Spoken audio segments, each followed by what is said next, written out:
decadent, rich chocolate chess pie. Have you ever tried a chocolate chess pie?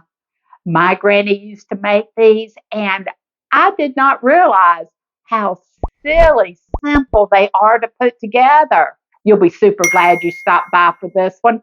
Come on, let's make us a chocolate chess pie. This chocolate chess pie will be one of the easiest doggone things you have ever made, and everyone in your family who's a chocolate lover is going to love this one. So we're going to start first by preheating the oven to 350 degrees, and we're going to mix up our dry ingredients. You'll start off with 1.5 cups of granulated sugar, and I am adding this over to a large mixing cup that I have. 3 tablespoons of cornstarch. You probably don't want to knock your bowl off the table, okay? Because that probably would make the biggest mess ever. Now we're bringing in the star of the show for this chocolate chess pie chocolate. So we are using a unsweetened chocolate. I've got Hershey's here. You're going to need 4 tablespoons of this one, okay? And I'm going to add a pinch of salt. Guys, if you guys are all about measuring, put about an eighth of a teaspoon in there. And you're going to whisk all this together. Breaking up all that cocoa. You know how the cocoa sometimes gets in little balls in the storage in the container there. You want to break all of that up and mix it in really good with that sugar and the cornstarch.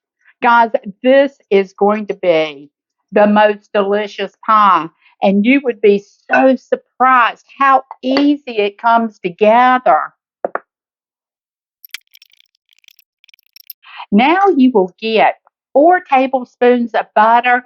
Guys, I'm going to throw this in the microwave and melt it, okay?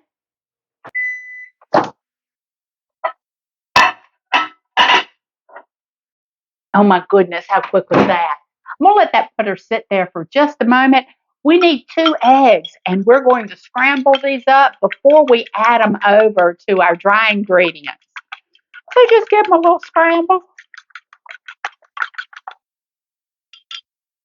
Pour it into your mixing bowl. You will also need 5 ounces of, I'm using the carnation, but this is the evaporated milk, not the condensed, but the evaporated. And if you've ever used this evaporated milk, you know how really good it is and how much more rich your recipes taste when you use this. So just add that 5 ounces into these dry ingredients. Vanilla flavoring. You know, we have got to add some vanilla flavoring for just about anything that we bake down south. And we're going to need about a tablespoon of this. Not measuring. If I get a little bit more, that just makes it better. Now I will add that butter that we had melted and then just whisk this all together.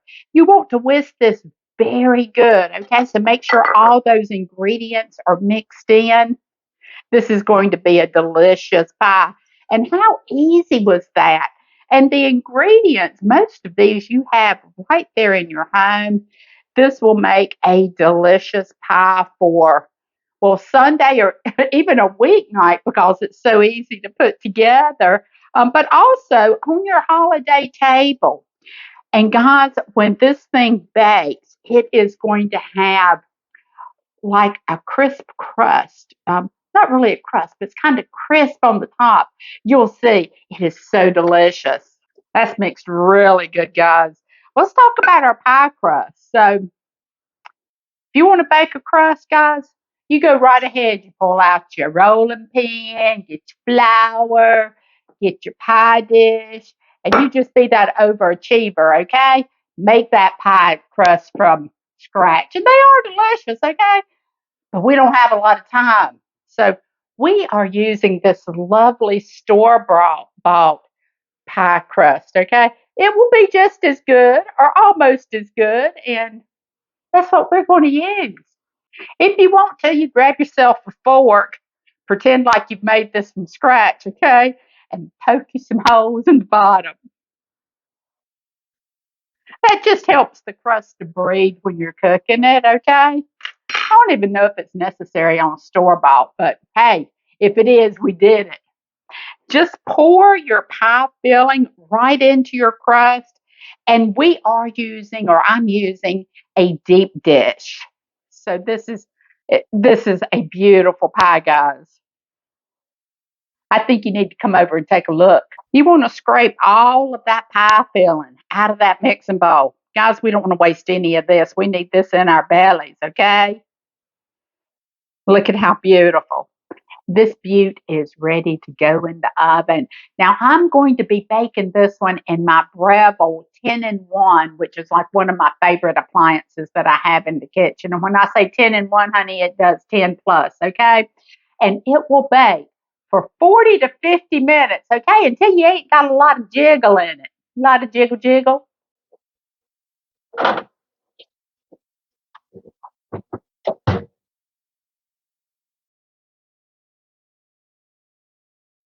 This house smells delightful. I can smell that chocolate chess pie. It's ready. I'm going to pull that baby.